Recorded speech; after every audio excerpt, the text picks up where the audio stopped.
여러분 안녕하십니까? 저는 2020 글로벌 대체투자 컨퍼런스 사회를 맡은 이데일리 TV 아나운서 이지혜입니다.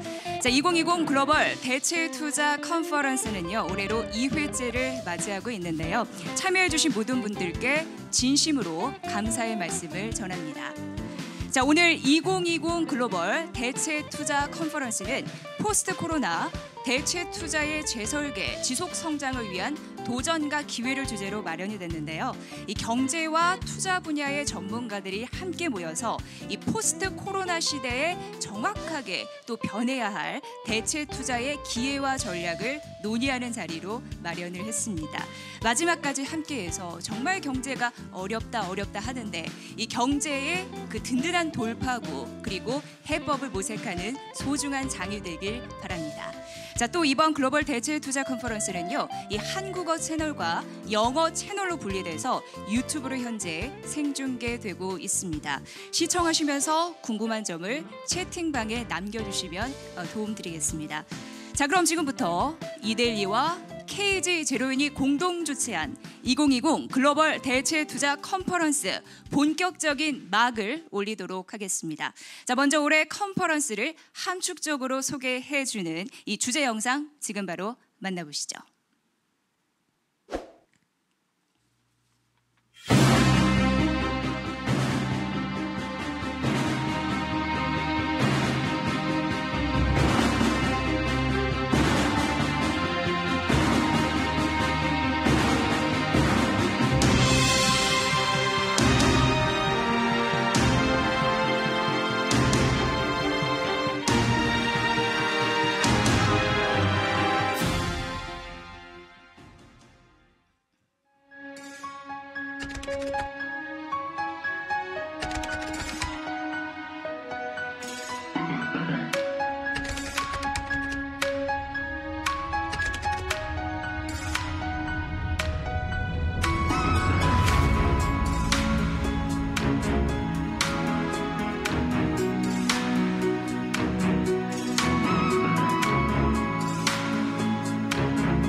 네, 이데일리와 KG 제로인이 공동 주최한 이번 2020 글로벌 대체 투자 컨퍼런스 주제 영상을 만나봤습니다.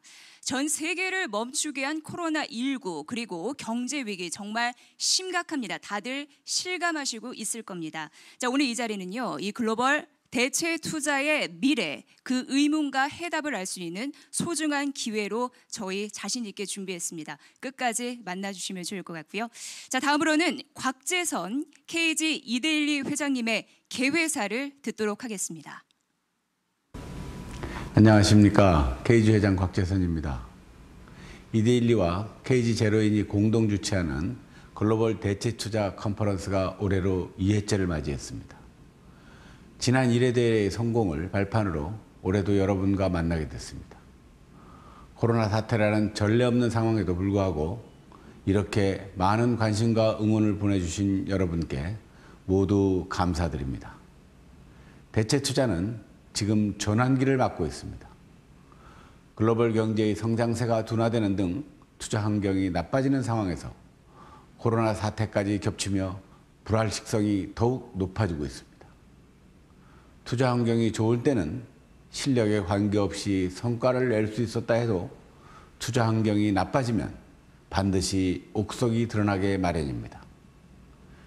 투자 지형이 근본적으로 달라지면서 대체 투자는 지금 기회와 위험 요인을 동시에 안고 있습니다.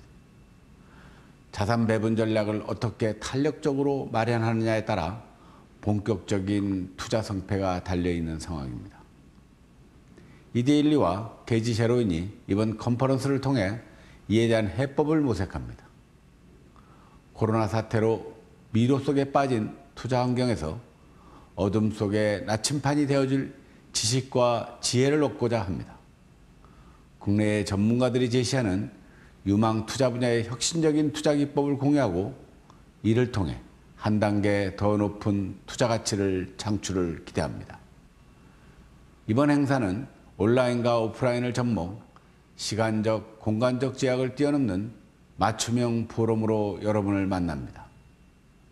이데일리와 KG 제로인은 이미 특별 세션의 일환으로 지난 4월부터 매달 웨비나를 진행한 바 있습니다.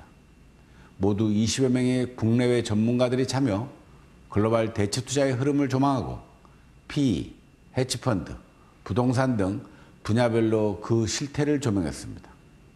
이번 본 행사는 그동안 축적된 지식과 지혜를 바탕으로 향후 흐름을 조명하는 총정리회장입니다. 이번 행사는 국내 시장 진출을 처음 타진하거나 확대하려는 해외 운용사들에겐 기회의 장이 될 것이라고 믿습니다. 비록 현장에서 활발한 교류는 불가능하지만 온라인상에서 국내 주요 투자자들과 밀도 있는 1대1 미팅 등 실효성 있고 알찬 프로그램을 통해 국내 진출의 발판으로 삼기를 바랍니다. 이를 통해 비대면 시대 투자자와 운용사를 연결하는 실질적인 투자 플랫폼이 되기를 희망합니다. 이데일리는 지난 2000년 국내 최초로 인터넷을 통한 뉴스 서비스를 시작하며 온라인 뉴스 혁명을 주도했습니다. 시장과 끊임없는 호흡과 교류를 통해 바로 지금과 같은 언택트 시대를 선도하는 국내 최고의 종합 경제 정보 미디어로 발돋움했습니다. KG 제로인도 20여 년 전 국내 최초로 펀드 평가업체로 시작, 지금은 국내 최고의 펀드 평가업체이자 종합 금융 컨설팅 회사로 자리를 잡으며 금융권의 혁신에 기여하고 있습니다. 앞으로도 저희 두 회사는 시장의 목소리를 적극 반영해 대체 투자는 물론 국내 자본시장의 발전을 위해 더욱 노력하겠습니다. 이데일리와 KG 제로인의 행보에 많은 관심과 성원을 부탁드립니다. 감사합니다. 네, 곽재선 회장님의 개회사를 만나봤습니다. 1회 대회 성공 이후에 이번이 2회째 맞이하는 행사인데요. 앞서서 잠시 회장님이 언급해 주신 대로 이데일리는 4월부터 특별 세션의 일환으로 해서 웨비나를 진행해 왔습니다. 오늘이 6개월의 대장정의 그런 흐름들을 마무리하는 총론의 장이다라고 보시면 될 것 같은데요. 불꽃 튀는 지식의 향연 저희 준비했으니까 함께 해주시면 좋을 것 같습니다. 국내 최고의 종합 경제 미디어 이데일리입니다. 그리고 금융권 혁신에 기여하고 있는 KG 제로인이 공동 주최한 이번 행사입니다. 이 혁신적인 투자 전략을 만나실 수 있다라고 확신할 수 있습니다. 여러분께 진심의 마음을 전해주신 이데일리 곽재선 회장님 감사합니다. 자, 이어서 김용진 국민연금공단 이사장께서 2020 글로벌 대체 투자 컨퍼런스의 성공적인 개최를 위해서 축사 전해주셨습니다. 여러분 반갑습니다. 국민연금공단 이사장 김용진입니다.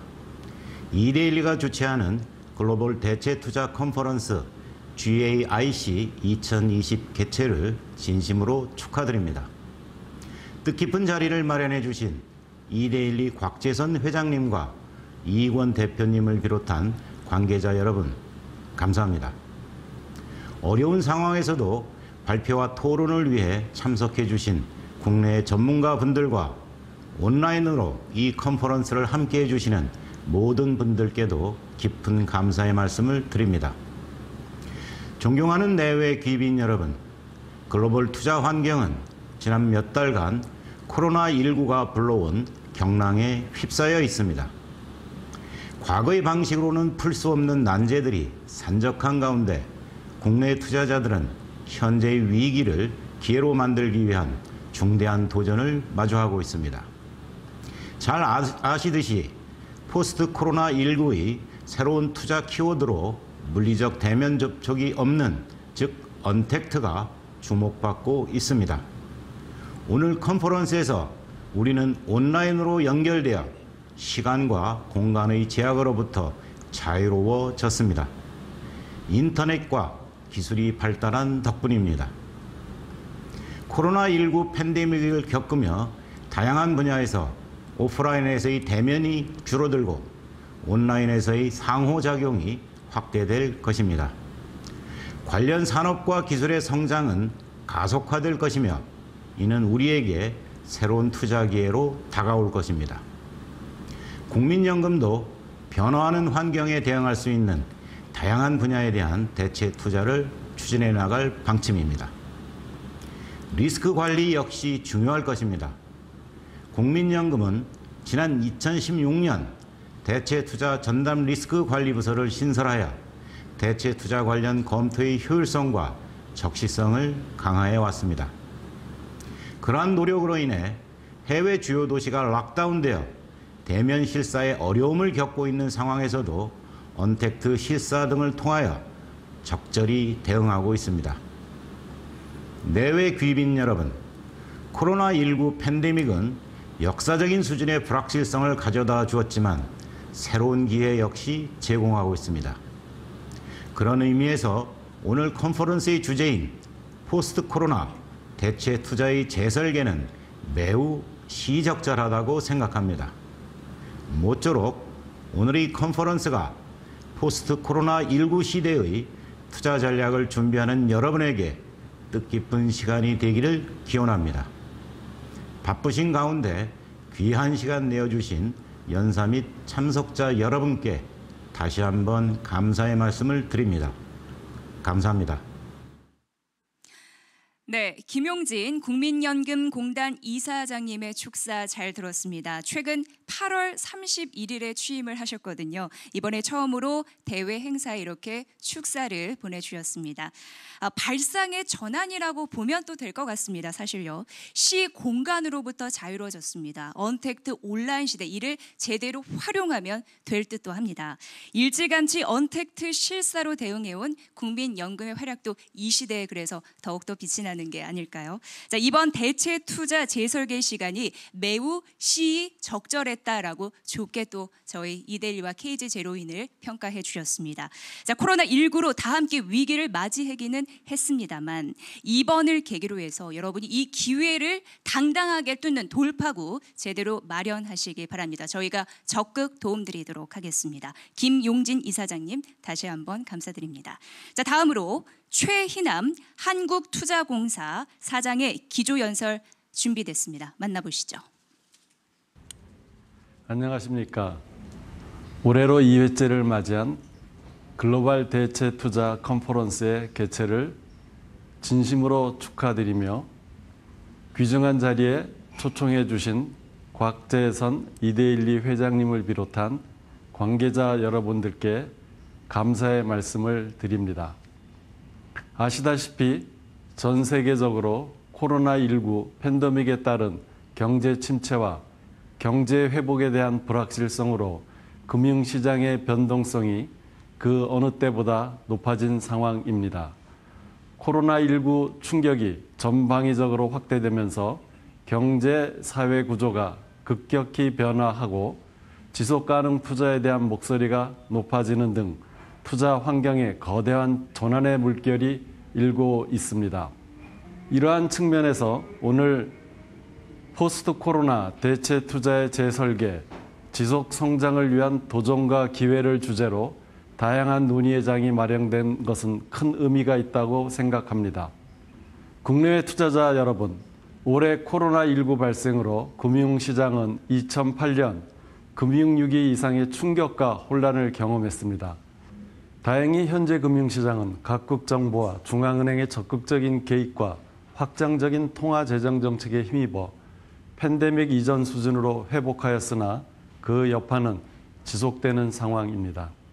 코로나19의 재확산 우려와 도시봉쇄, 사업활동 둔화 등으로 수백만 명 등이 실직하고 파산하는 등 경제의 건전성이 전례 없이 악화된 상황에서도 미 증시는 사상 최고치를 잇따라 경신해 왔습니다.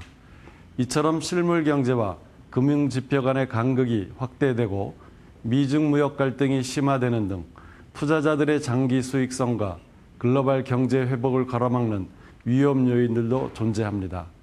한편 이번 팬데믹 사태로 인해 정치, 경제, 사회, 문화 등 다양한 분야에서 많은 변화들이 있을 것으로 예상됩니다.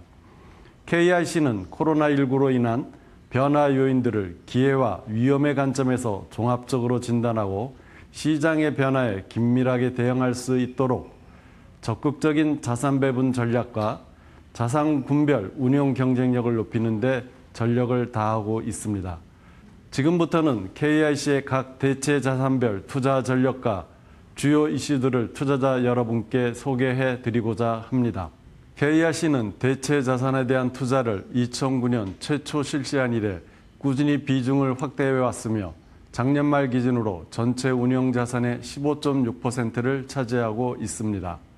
대체 투자가 분산 투자로 인한 포트폴리오 효율화, 장기 투자의 비유동성 프리미엄을 기대할 수 있다는 점에서 팬데믹 이후에도 점진적으로 비중을 확대하는 기존 전략을 유지할 계획입니다.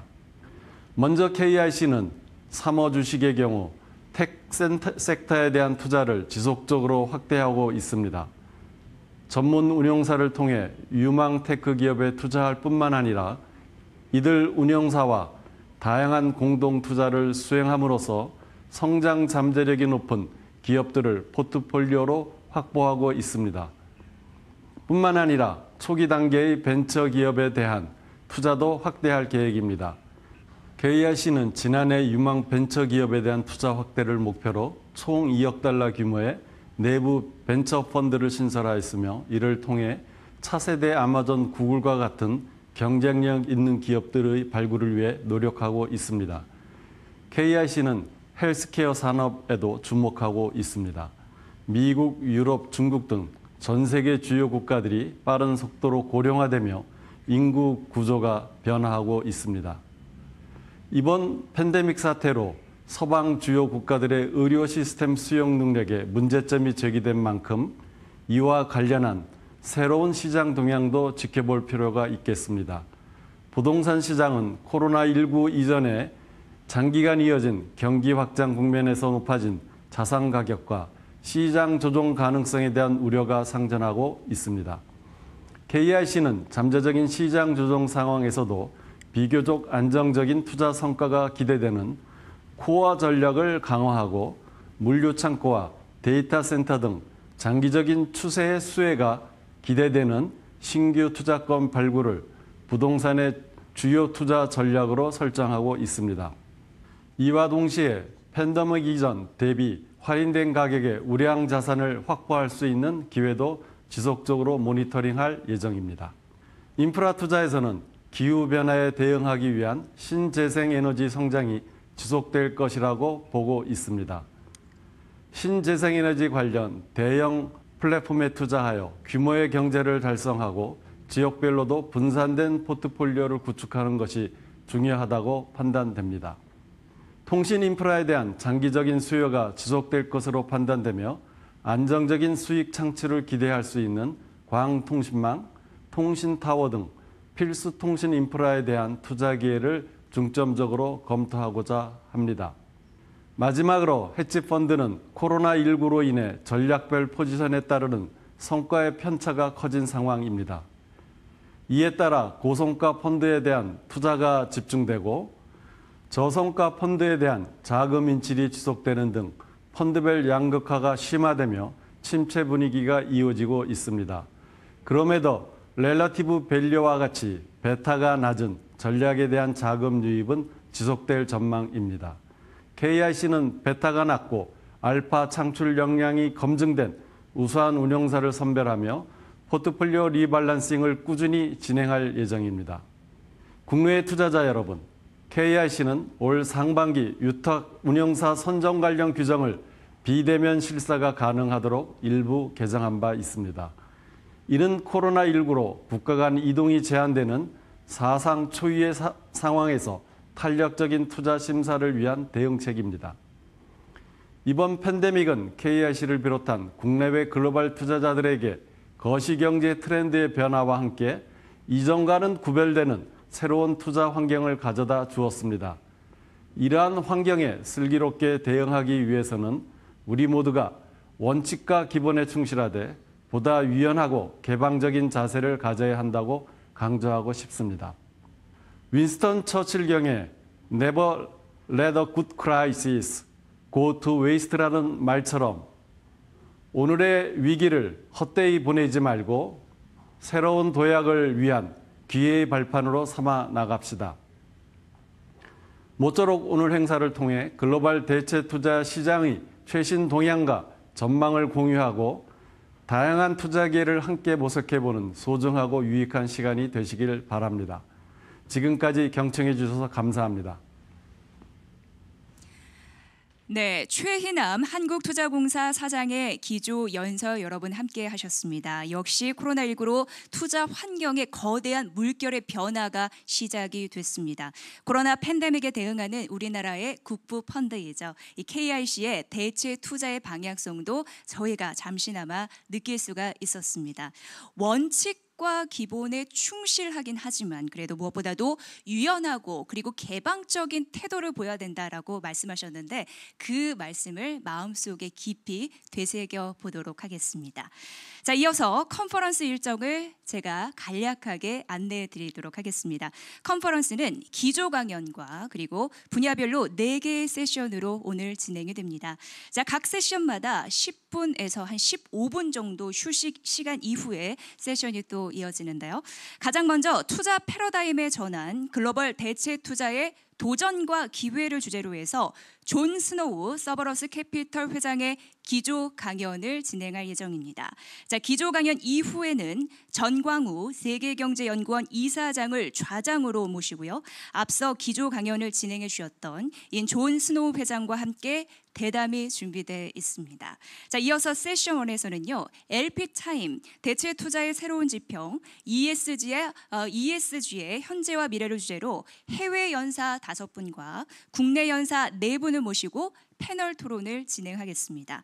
오후에도요, 이 다양한 주제 강연이 마련되어 있습니다. 세션 2에서는 PEN 헤지펀드, 신용위기 고조, 역발상 투자 전략을 주제로 해서 해외 연사 3분의 강연 이후에 5분의 전문가를 모시고 앞선 강연에 대한 아주 심도 있는 토론을 저희가 준비했습니다. 자, 이어서 리얼 이스테이트 앤 리얼 에셋, 옥석 가리기 본격화, 유망 투자 기회의 모색을 주제로 해서 해외 연사 3분의 강연과 전문가 5분의 패널 토론으로 세션 3가 진행됩니다. 자, 마지막으로 디스커션 앤 폴리시 프로포저, 위기의 사모펀드 기회와 또 위험을 주제로 해서 오늘 행사를 종합하는 토론 이후에 본 컨퍼런스의 일정이 마무리되도록 하겠습니다. 자, 그럼 이 첫 번째 순서 진행을 해보도록 하겠습니다. 여러분 많이 기다리셨죠? 지금부터 전 미국 재무장관을 지낸 존 스노우 서버러스 캐피털 회장을 미국 현지로 연결해 보도록 하겠습니다. 투자 패러다임의 전환, 글로벌 대체 투자의 이 도전과 기회에 대한 강연을 듣겠습니다. 지금 바로 만나보시죠.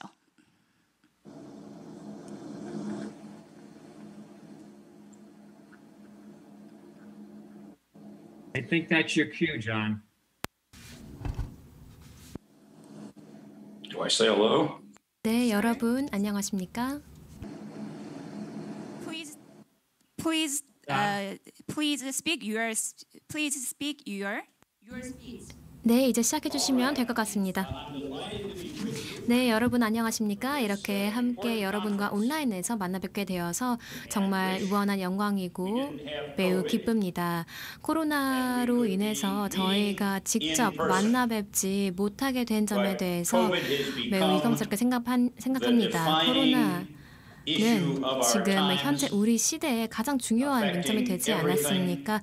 저희 생활의 모든 방면을 바꿔놓았고 앞으로도 많은 후유증이 있을 것이라고 생각을 합니다. 오늘 저는 제 기조 강연을 통해서 여러분에게 포스트 코로나 시대에 대해서 조금 말씀을 드리고자 합니다. 특히 미국과 그리고 글로벌 경제가 코로나 팬데믹에 어떻게 대응하는지에 대해서 말씀을 드리면서 경제가 언제쯤 반등하게 될지 여러분에게 조금 제 견해를 말씀드리고자 합니다. 또한 나아가서 코로나의 여파에 대해서 좀 말씀드리겠습니다. 보다 구체적으로는 전 세계적으로 정부들이 각국 정부가 이런 정부의 자금 부족에 어떻게 대응을 할지 그리고 또한 이런 코로나로 인해서 자금 불균형이 생긴 부분을 어떻게 해소해 나갈지에 대해서 말씀을 드리겠습니다. 자금 공급량과 그리고 또 유동성이 지금처럼 심각했던 적이 없었던 것 같습니다. 그렇다면 이제 시작을 해보겠습니다.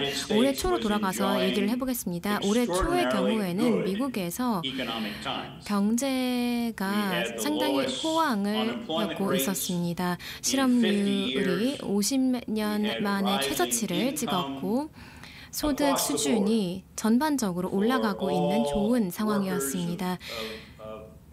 노동시장에서 모든 노동 형태, 노동 유형에서 소득이 올라가고 있었고 빈곤은 내려가고 소득이 올라가고 있었습니다. 그 다음에 2월, 3월에 이제 코로나가 터졌죠. 그래서 코로나에 대응하고 또 공중보건 시스템을 강화하기 위해서 미국뿐만 아니라 전 세계적으로 각국은 경제 활동을 사실상 멈췄습니다. 락다운이 생긴 것이죠. 그래서 경제가 멈추는 현상이 생긴 것입니다. 그래서 경제 불황이 시작이 된 것입니다. 미국에서는 실업률이 3% 상회하는 정도에서 15% 이상까지 갔습니다. 300만 명이 실업자가 순식간에 되었습니다.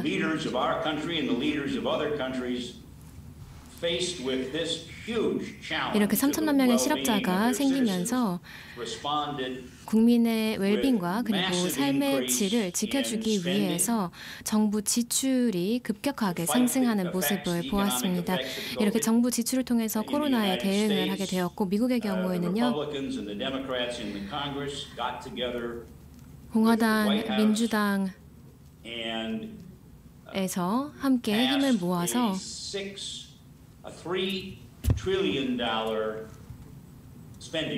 $3조 달러의 지출을 승인하게 되었습니다. 그리고 이와 동시에 미 연준은요.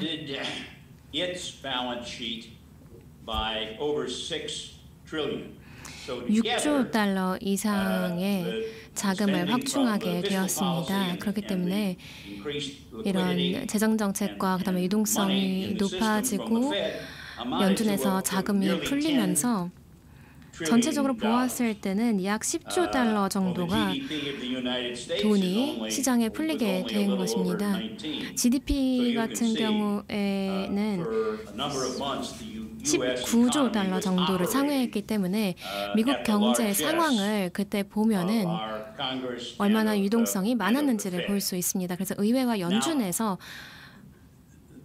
경제를 이끌어 나간 겁니다. 이런 여러 가지 정책들이 명민하게 잘 설계가 되었고 필요했습니다.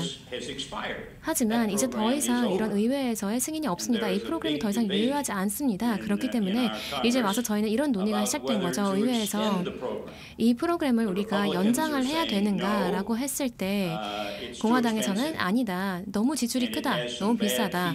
비용이 너무 높다라고 이야기를 하고 있습니다. 그리고 또 실업자들이 이를 찾을 이유가 없어지고 있다. 매달 600달러의 실업급여가 제공되기 때문에 실업자들의 동기부여가 적어진다라고 이야기를 하고 있습니다. 그래서 점점 실업자가 많아지고 있는 상황이다라고 이야기를 하고 있습니다. 트럼프 대통령은 오늘 이런 발표를 하셨습니다. 새로운 재정 부양 정책이 필요하다. 이것을 적극적으로 총체적으로 지원을 할 것이다 라고 발표를 해주셨는데요. 그렇기 때문에 다시 한번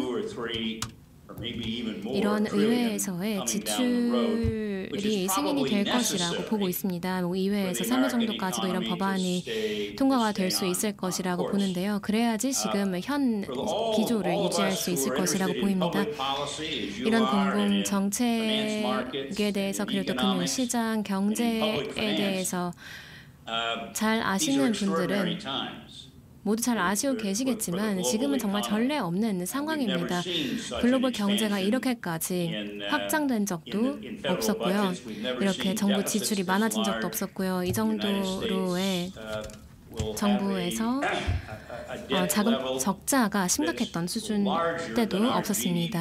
GDP 이상으로 저희 유용성이 커진 적도 없었고요. 전시 상황 때까지 전시 상황만큼 지금 심각하게 치닫고 있는 상황이라고 볼 수 있겠습니다. 이렇게 이례적인 상황이기 때문에 지금 중앙은행도 많이 고전을 하고 있습니다. 그렇다면 여기서 주요 경제국들이 이런 이제 부채를 어떻게 갚아 나가고 어떻게 해결해 나갈까요? 세금을 더 걷나요? 지금 경제 위기가 이 정도로 심각한데 경제 대위기라고 부를 수 있는 상황인데 가능할까요?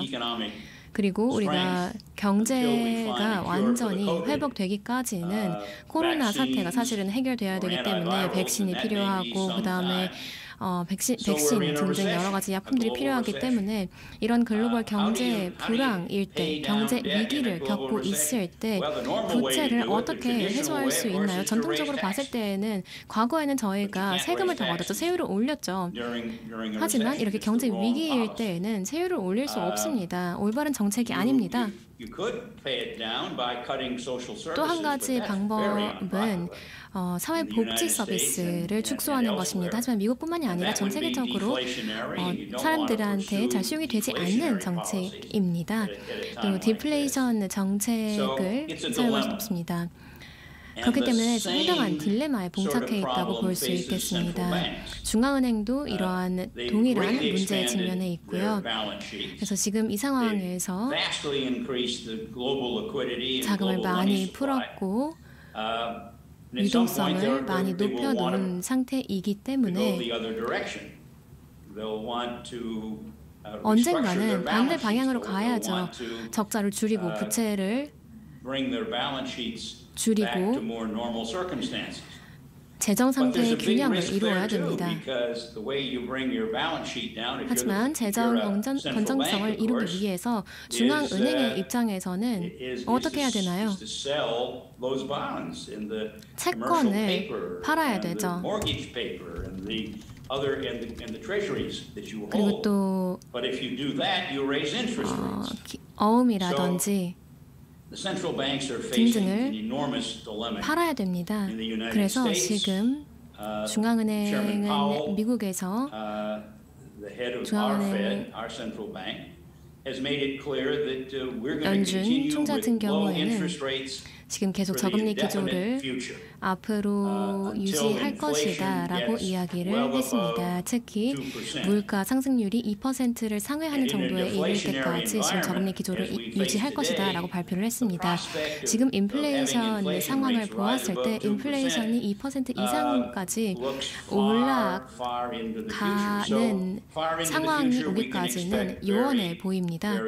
그렇기 때문에 초저금리가 미국에서는 특히나 계속해서 유지될 것으로 보면 되겠습니다. 전 세계적으로도 초저금리가 유지가 될 것입니다. 중앙은행에서 이렇게 전 세계적으로 어려움을 겪고 고전하고 있는 상황이지만 재정 상황을 개선하기 위해서 너무 과도한 행동을 하거나 정책을 이행하게 되면 금융시장이 와해되는 결과를 초래할 수 있습니다. 사실상 지금 시장에서 알고 있습니다. 중앙은행에서는 금리를 올릴 수 없다. 금리 인상을 하는 것이 가능하지 않다라는 것을 알고 있기 때문에 지금 굉장히 완화적인 정책이 앞으로 당분간은 유지될 것이라는 것을 잘 알고 있습니다. 그래서 코로나로 인한 한 가지의 중요한 영향 혹은 결과라고 할 수 있겠습니다. 중앙은행에서 그리고 또 국가적으로 부채가 많이 커졌습니다. 지금 이 상황을 우리가 타게 하는 시점에 대해서 이야기를 해보자면 사람들이 이 시장에 대해서 뭔가 시장의 활동이 촉진이 되고 예를 들어서 뭐 식당에 가서 밥을 먹고 그다음에 어딜 가서 친구들을 만나고 백화점에 가서 쇼핑을 하고 이게 편안해지고 괜찮다라고 느낄 때까지는 어려울 것이라고 생각을 합니다. 미국에서 보면 지금 어느 정도 회복을 보이고 있는 상황입니다. 특히 소비 같은 경우에도 그렇고요. 그다음에 실업자들의 절반 정도 일자리를 잃었던 분들이 일자리를 다시 찾은 상태이고요. 지금 8.4% 정도의 실업률을 보이고 있습니다. 하지만 완전한 회복까지는 아직 갈 길이 멉니다. 1년 반, 2년 정도 아마 지나야지 저희가 완전하게 회복할 수 있지 않을까 생각합니다. 코로나 백신이 개발되면 많은 도움이 될 것입니다. 그렇기 때문에 지금 많은 연구자들이 훌륭하신 분들이 지금 또 제약회사에서도 백신을 개발하기 위해서 총력을 다하고 있습니다. 그렇기 때문에 언젠가는 백신이 개발이 될 것이고 개발이 되는 시점이 오면 그때부터 저희가 다시 우리가 알던 노멀로 돌아갈 수 있는 상황이 되지 않을까 싶습니다. 하지만 그때까지는 상당히 완만한 그리고 어려운 회복 과정이 되지 않을까 생각합니다.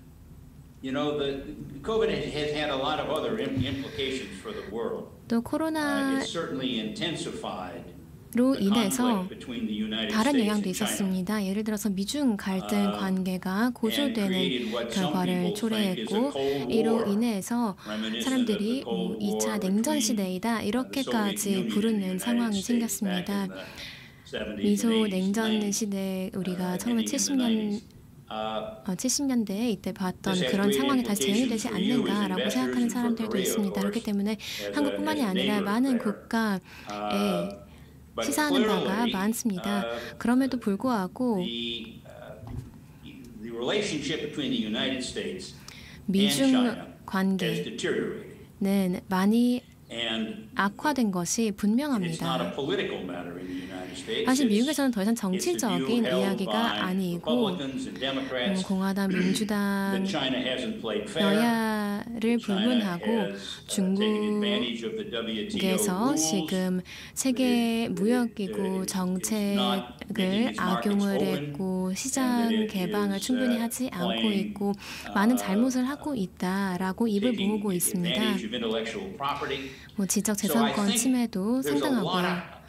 그렇기 때문에 미국에서는 지금 전반적으로 사람들이 분노해 있습니다. 중국을 향한 견해가 좋지 않은데요. 이런 미중 갈등 관계가 미 대선으로 인해서 그 결과로 인해서 바뀔까요? 그리고 어떻게 바뀔까요? 11월에 이제 대선이 이루어지죠. between the Democratic candidate, Mr. Biden, the former vice president, 바이든 후보자와 그다음에 트럼프 후보자의 네, 토론이 2주 후에 진행될 예정인데요. 아마 바이든이 지금 우세이지 않나 싶습니다.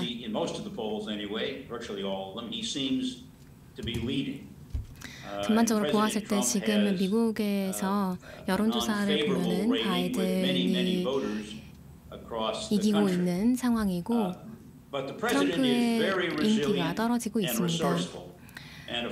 지금 굉장히 회복력이 좋고 굉장히 효과적인 정책들을 주창하고 있기 때문에 지금 보면은 민주당이 이기지 않을까라고 보고 있는 상황입니다. 이 상원에서도 보면은 지금 이 대선 결과에 대한 많은 이야기가 있습니다. 네, 또한 미 상원에서의 상황도 저희가 예의 주시할 필요가 있다고 생각을 합니다. 오늘 지금 민주당 같은 경우 상원에서 다수를 차지하고 있죠. 만약에 바이든 후보가 대통령으로 당선이 된다 그랬을 경우에는 공화당이 만약에 상원을 장악한다 그랬을 경우 바이든 대통령 후보가 대통령이 되었을 때 여러 가지 정책들이 상쇄될 수 있습니다. 하지만 만약에 백악관과 하원, 상원을 모두 민주당이 장악을 한다 그랬을 경우에는 아마도 대대적인 그런 공공정책에 있어서의 변화가 있지 않을까 생각을 합니다. 바이든 행정부의 모습은 어떨까요? 아마도 제 생각에는 바이든 후보가 대통령이 된다 그랬을 경우에는 지금 트럼프 행정부에서 도입된 모든 정책들이 뭐 기업 법인세 인하라던가 또 개인 소득세 인하라던가 이런 것들이 다 다시 복구되지 않을까 생각을 합니다. 지금 현재 이러한 법인세 인하라던가 개인 소득세 인하로 인해서 많은 번영 그리고 경제 화랑이 있었습니다만 민주당에서는 지금 시각이 너무나 부유층의 이 세제 혜택이 가중되었다. 그래서 민주당의 입장은 다시 부유층의 세율을 올리고 증세를 한다. 그리고 이제 트럼프가 단행했던 세제 인하를 다시 원상 복귀시킨다라는 정책을 갖고 있습니다. 또한 규제 완화 정책을 또 원상 복귀하지 않을까 생각을 합니다. 트럼프 대통령이 되고 나서 다양한 규제 완화가 진행이 되었었죠. 다양한 규제 완화 정책, 그다음에 세제 인하로 인해서 사실 미국 경제가 많이 화랑을 띨 수가 있었습니다. 이를 바탕으로 해서 여러분들 다 목도하신 바 있는 미국 경제의 화랑을 가져왔고 또 일자리도 증가를 하고 또 많은 번영 그리고 경제적인 성장이 있었습니다. 만약에 바이든 후보가 대통령이 당선이 된다, 대선에 승리를 한다 그랬을 경우 당연히 소속 당인 민주당과 함께 좌편향되지 않을까 저는 생각을 합니다. 물론 바이든 후보 자체로 뭐 자유 뭐 사회주의자는 아니다라고 생각을 하는데요. 민주당은 또 얘기가 다릅니다. 그런 성향을 갖고 있죠. 그렇기 때문에 바이든 행정부가 들어서게 될 경우 누가 이제 아젠다를 결정을 할 것이며 누가 이제 주요 장관직에 선임이 될 것이냐, 뭐 재무부라던가 아니면 법무장관이라던가 국방부 또 국무부 이 4개의 장관직이 상당히 미국에서는 중요하게 간주가 되는데 이 요직을 누가 차지하느냐가 또 다양한 정책의 향방을 결정을 하리라 생각을 합니다. 제가 감히 예상컨대 바이든 후보 같은 경우는 상당히 중도파로서 그렇게 좌편향되는 것을 원치는 않을 겁니다. 하지만 민주당 같은 경우에는 이제 세율을 상당히 증세를 해야 된다라고 얘기를 하고 있죠. 부유층에 대한 개인 소득세도 증세를 하고 또 법인세도 증세를 해야 된다라고 얘기를 합니다. 그리고 모든 자산에 대한 또한 또 증세를 예상을 하고 있는데요. 이로 인해서 이제 유동성의 문제가 또 발생을 할 수가 있습니다. 또 민주당에서는 또 경제에 대한 규제를 도입하고자 하고 있습니다. 사실 트럼프 행정부 하에서 상당히 많은 부분 규제 완화가 단행이 되었었죠. 아직 이제 뭐 선거의 향방을 그 누구도 지금 단언할 수가 없습니다. 하지만 분명한 것은 상당히 많은 리스크가 이번 미 대선에 걸려 있지 않나 생각을 합니다. 2주 뒤 이제 후보 토론이 있은 후에 조금 더 분명해지지 않을까 생각을 하는데요. 사실 바이든 후보가 당선이 되기 위해서는 무엇이 필요한가? 대통령의 여러 가지 문제라던가 부족한 점, 그다음에 트럼프 행정부의 여러 문제점을 잘 설명을 해야 되겠죠. 그리고 트럼프 대통령이 다시 재선되기 위해서는 민주당의 이러한 뭐 자유주의적인 그런 아젠다에 대해서 문제를 삼아야 되겠죠. 사실 민주당의 여러 가지 정책 같은 경우 사실 바이든 후보만큼 인기가 있는 것은 아닙니다. 대중으로부터. 트럼프 대통령 같은 경우 대부분의 기준을 봤을 때 여론조사에서 불리한 상태입니다만 뭐 헬스케어 관련해서 대통령이 정책을 어떻게 평가를 하십니까? 외교 정책은 어떻게 평가하십니까? 트럼프 대통령의 뭐 청렴성에 대해서는 어떻게 생각하십니까? 이런 모든 질문에 사실 50%도 지지를 받지 못하고 있고요. 바이든 후보가 오히려 점수가 높습니다. 하지만 경제는 또 얘기가 다릅니다. 경제와 관련해서는 사실 바이든 후보보다 대통령이 훨씬 더 점수가 높습니다. 그리고 최근에 미국에서는 또 다른 이슈가 불거졌는데요. 그 이슈는 바로 법과 질서입니다. 지금 현재 법과 또 질서 관련해서 많은 문제가 발생을 하고 있죠. 공공기물 파손이라던가 또한 또 살인이라던가 또 폭동이라던가 이러한 사회 문제가 계속해서 대두되고 있습니다. 그렇기 때문에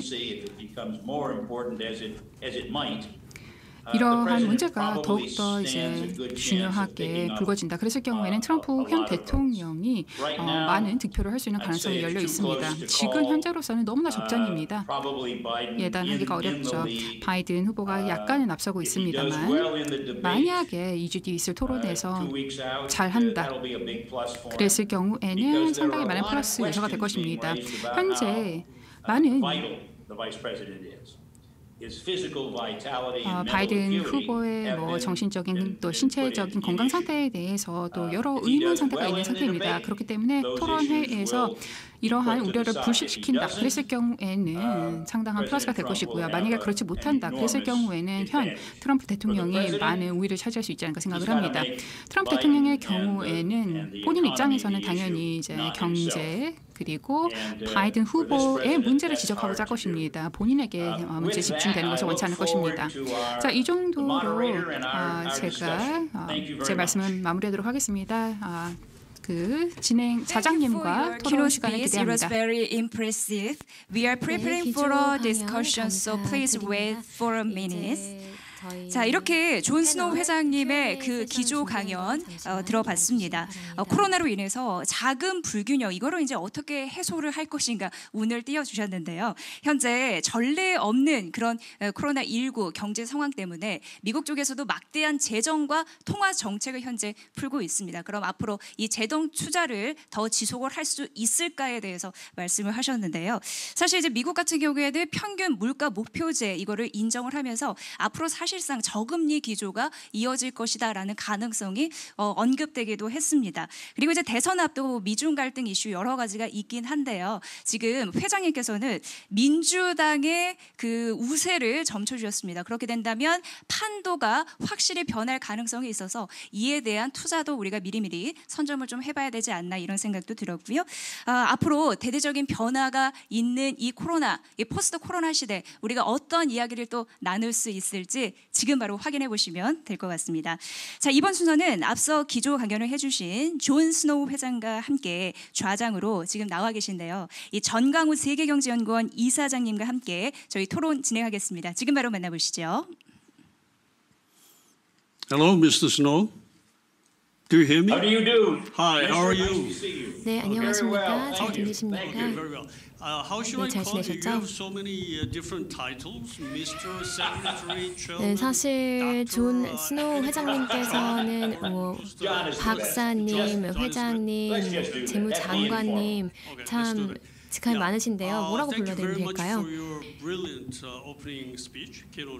네, 그리고 우선 이렇게 기조 강연 너무 유익한 정보 저희에게 전달해 주셔서 감사드립니다. 포스트 코로나 시대에 저희가 어떤 부분을 기대할 수 있을지, 어떤 부분을 저희가 유의 깊게 지켜봐야 되는지 말씀을 해주셨습니다. 그러면 이제 그런 맥락에서 회장님께서 말씀해 주신 부분들을 토대로 조금 더 심도 있는 논의를 이어가보자 합니다.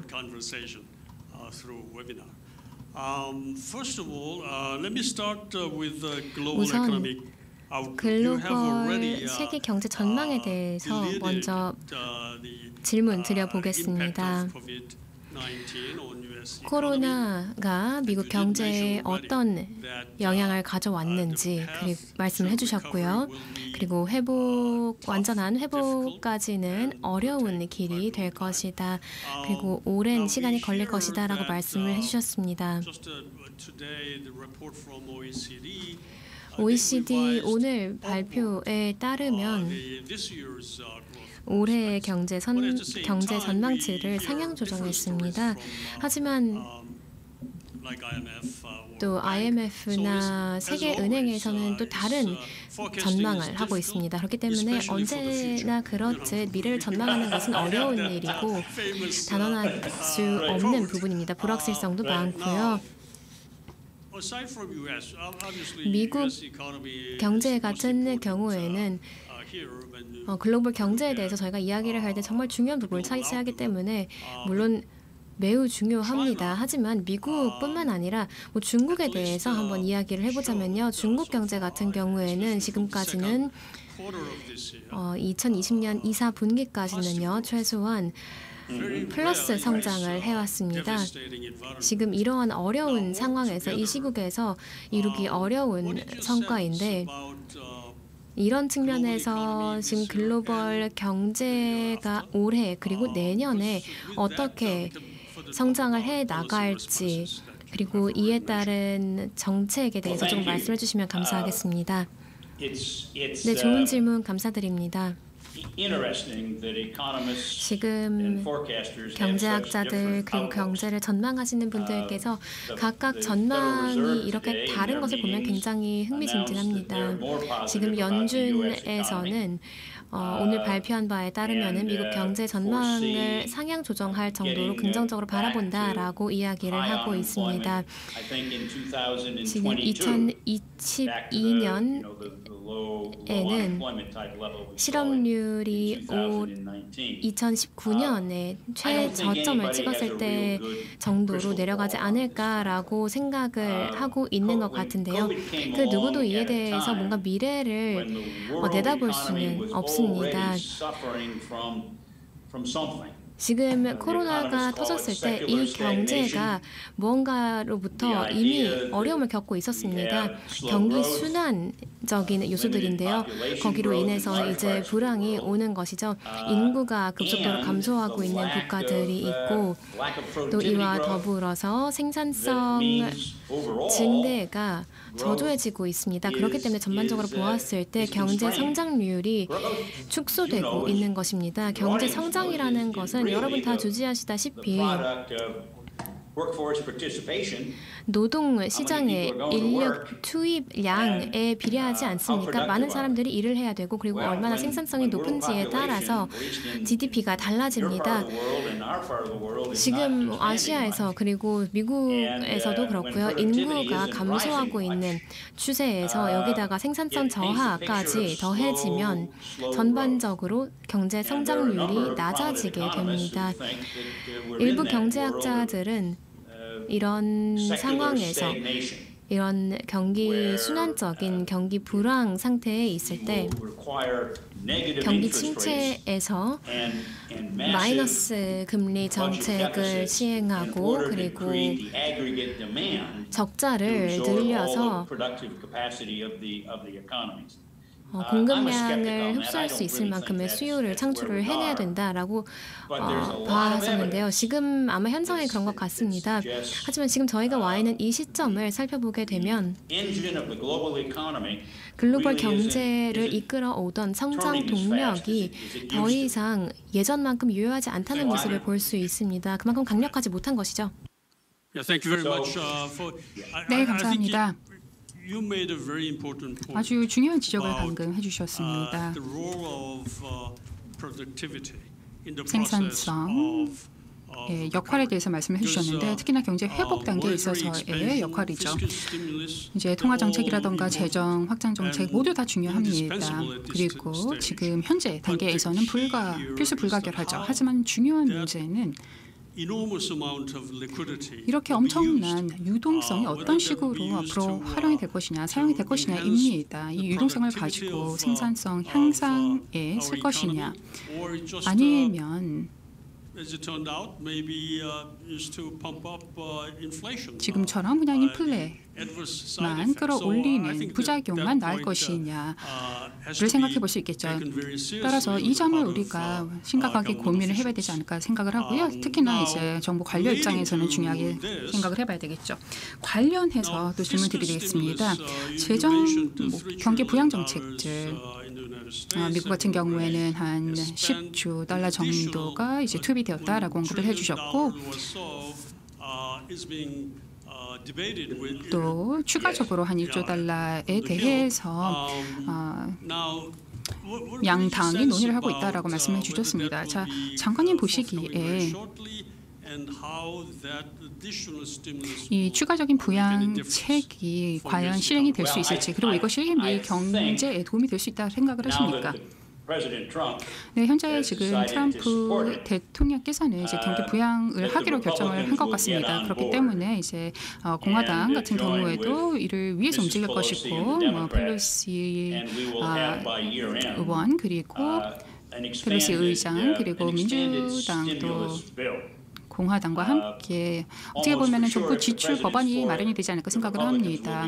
공화당 그리고 대통령 같은 경우 또 민주당 같은 경우에도 이에 찬성하는 분위기이고요. 지금 현재 또 필요한 상황입니다. 미국 경제를 보시면은 어떻게 보면은 정상적인 시장 경제의 규범 없이 운영이 되고 있습니다. 지금 현재 저희가 다양한 부문에 걸쳐서 경기 봉쇄 정책을 단행을 했죠. 그렇기 때문에 미 경제의 다양한 부문이 지금 절망적인 상태에 있습니다. 호텔, 레저, 항공, 또 여행사 등등 다 고전을 면치 못하고 있습니다. 지금 현재 생산성이 60%, 70%, 80% 정도 하락한 수치이죠. 따라서 뭔가 지출을 부양할 수 있는 정책이 도입되지 않고서는 추가적인 소득 외에 뭔가 지출할 수 있는 여지가 없다라면은 이 경기가 또 경제가 고전할 수밖에 없습니다. 그렇기 때문에 제 입장에서 봤을 때는 경기 부양책이 계속 도입될 것이라고 생각을 하고요. 아마도 가까운 미래에 도입되지 않을까 생각을 합니다. 자, 중요한 것은 생산성 향상이 아닐까 생각을 합니다. 저장님께서 잘 지적을 해주셨습니다. 현재 경제의 어려움은 비즈니스들 같은 경우에는 지금 높은 ROI 기회를 포착을 못하고 있습니다. 고수인 투자 기회가 만약에 있다. 그랬을 경우에는 투자를 단행을 하겠죠.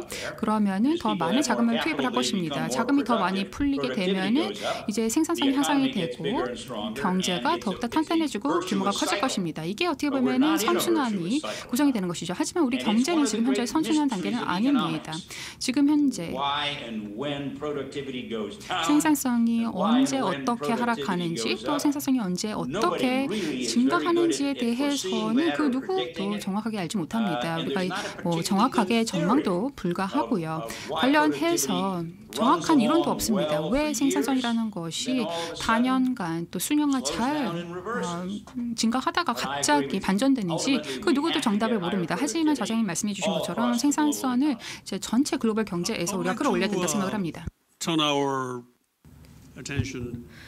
네, 답변 감사드립니다. 그러면은 이 시점에서 조금은 오늘 컨퍼런스의 주제인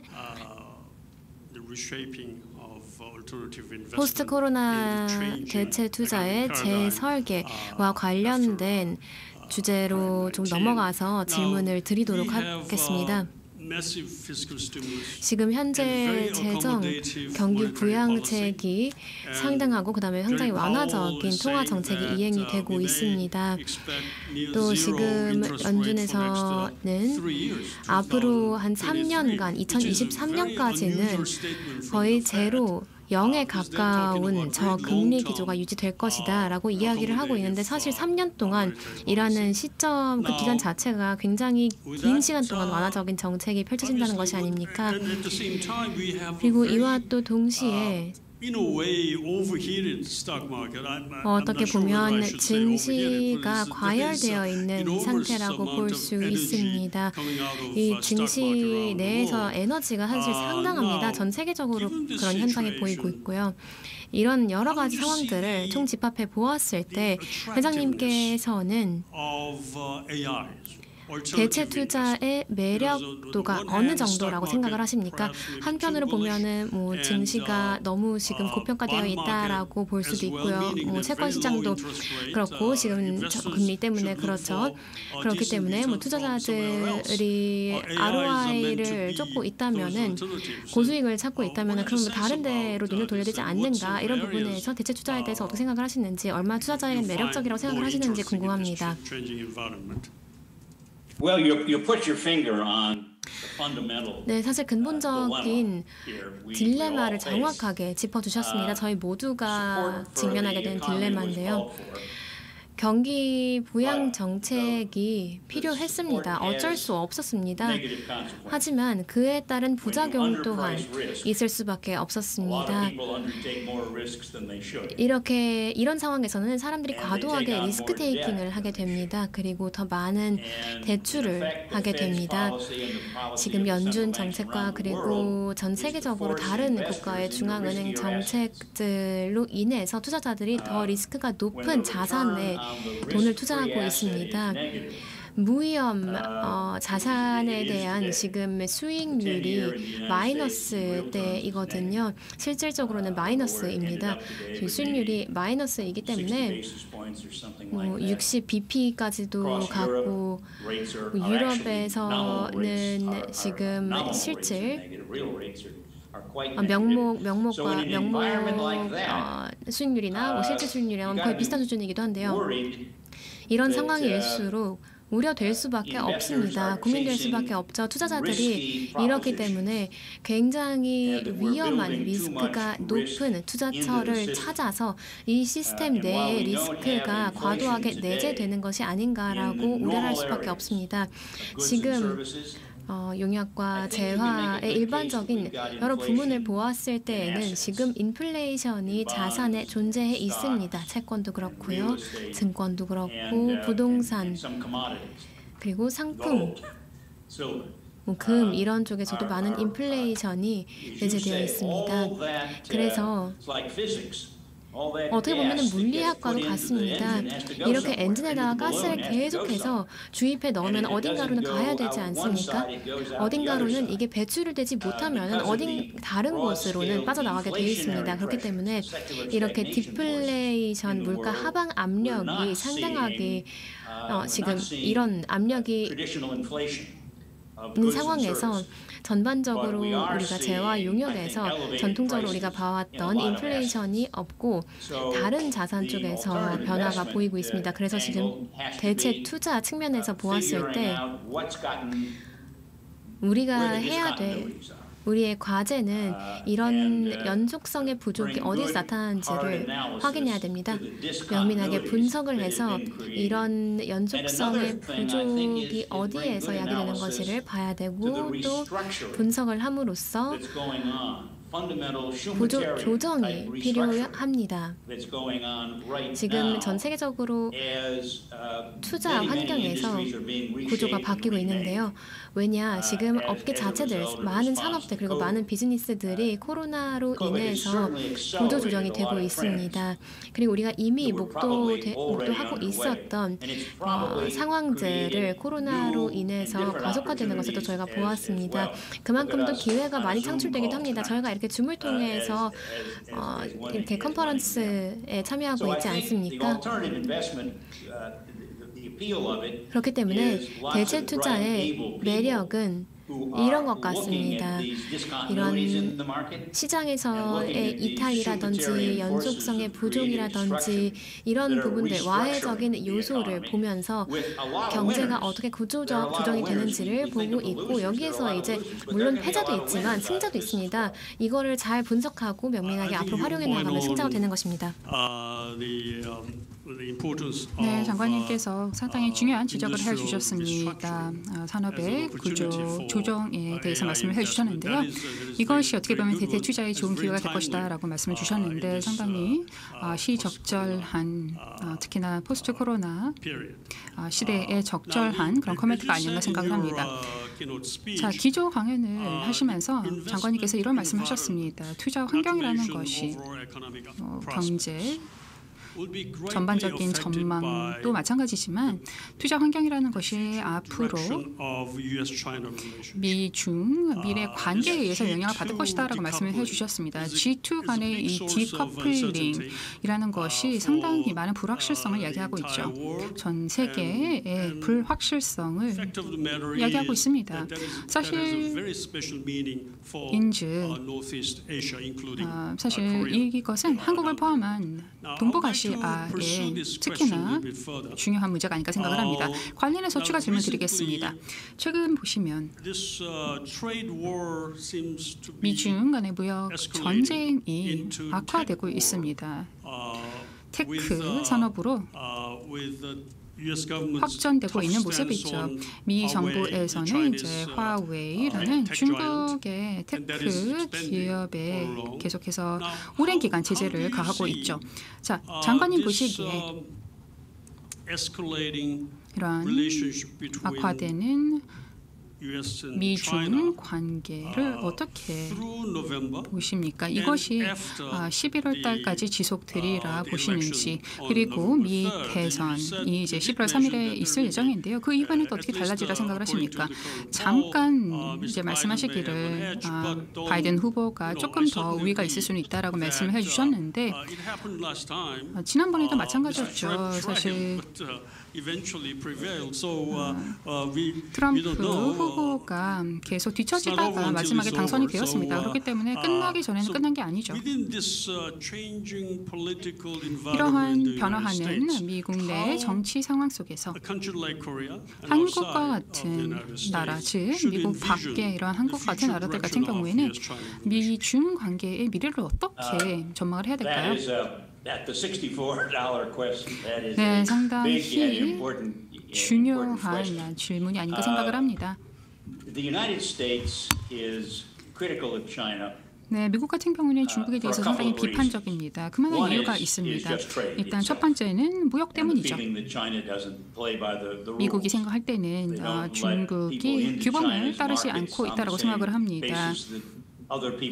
중국 같은 경우에는 다른 시장에 진출을 하면서 다른 국가의 중국 내 진출은 허락하지 않는다라고 생각을 하고 있고요. 또 지적 재산권을 탈취하고 있다라고 생각을 하는 것이죠. 또 큰 문제도 있습니다. 화웨이에 대해서 말씀을 해주셨는데요. 바로 화웨이와 관련되어 있는 문제입니다. 미국의 정보 당국 그리고 국방부에서는 화웨이와 같은 기업이 사실 중국 정부의 정보 자산 역할을 하고 있다라고 믿습니다. 그리고 현재 화웨이 같은 기업들이 전 세계적으로 퍼져나가서 중국 정부가 전국적으로 이제 안보상의 우위를 점할 수 있게 될 것이다라고 우려를 하고 있습니다. 또 다른 우려가 일단 중국 같은 경우는 5G에 있어서의 그 경제 우위를 점하고 있습니다. 5G를 이용을 해서 상당히 많은 데이터를 축적을 할 수가 있겠죠.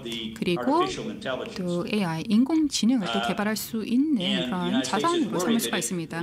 미국은 이를 염려하는 것입니다. 5G 면에서 중국이 앞서 나갈 경우 미국이 뒤처질 수 있다고 생각을 하는 것이죠. 그렇기 때문에 중국에게 이렇게 비판적인 입장을 견지하고 있는 것이고요. 또 화웨이라던가 화웨이와 비슷한 그런 기업들에게 비판적인 입장을 견지하고 있습니다. 전국적으로는 이제 경제적인 이득 관계라는 것이 상당히 중요합니다. 미중 관계에서도 마찬가지죠. 한 40%, 세계 경제의 40%가 바로 미중 무역 관계에서 발휘가 됩니다. 그리고 상당히 많은 비즈니스들이 중국에 의존을 하고 있고요. 또 중국의 많은 기업들이 미국에 의존을 하고 있습니다. 그렇기 때문에 어쨌거나 타협안이 마련되지 않을까 생각을 합니다. 하지만 세계화라는 것이 앞으로는 또 다른 모습을 띠지 않을까 생각을 합니다. 과거와는 다를 겁니다. 앞으로도 이제 세계화는 진행이 되겠지만 아마 중국적인 성향은 덜하지 않을까 생각을 합니다. 네, 중국의 그 인용구를 제가 빌려왔습니다. 네, 요즘 탈세계화는 이제 중국과 관련돼서 저희가 많이 언급하는 부분이기 때문에 많은 변화가 일어나고 있는 것이 분명합니다. 특히 글로벌 공급망에서도 많은 변화가 목도되고 있고요. 지금 전 세계적으로 더 조금 이제 다변화된 접근법을 채택하고 있는 상황입니다. 특히 공급망에서요, 중국과 관련해서. 그래서 이 부분에 대해서 조금 어떻게 보면은 어려운 질문 하나를 던져드리고자 합니다. 미중 관계에 대해서 저희가 이야기를 하면서 관련된 질문인데요. 이 상황에서 한국의 입장이 사실 굉장히 어렵습니다. 한국 같은 경우에는 미국과의 관계가 한미 관계가 저희 안보에 정말 중추적인 역할을 하고 있고 우리의 자유와 그리고 더 나아가 우리 자유 시장을 수호하는 부분이기 때문에 중요합니다. 반면 중국 같은 경우에는 바로 우리 인근 국가이고 한국 수출의 4분의 1은 중국으로 가고 있습니다. 그렇기 때문에 정말 중요한 투자 및 무역 교역 파트너 국가이기 때문에 한국과 중국의 관계도 중요합니다. 그렇다면 장관님께서 만약 한국에서의 뭔가 고위급에 계신다든지 대통령이 되신다라는 입장에서 생각을 해보면은 이 미중 관계 어떻게 바라보시겠습니까? 사실 제가 보기에는 그냥 수수방관하고 있기에는 굉장히 어려운 상황일 것입니다. 냉전 시대를 저희가 돌이켜 생각을 해보면 미국에서 어떤 노력을 했죠? 미국 쪽으로 자기 편으로 국가들을 끌어들이려고 많이 노력을 했죠. 소련도 그렇게 했었고요. 한국의 입장에서는 굉장히 어렵죠. 미국과 중국 그 어느 한쪽도 버릴 수는 없습니다.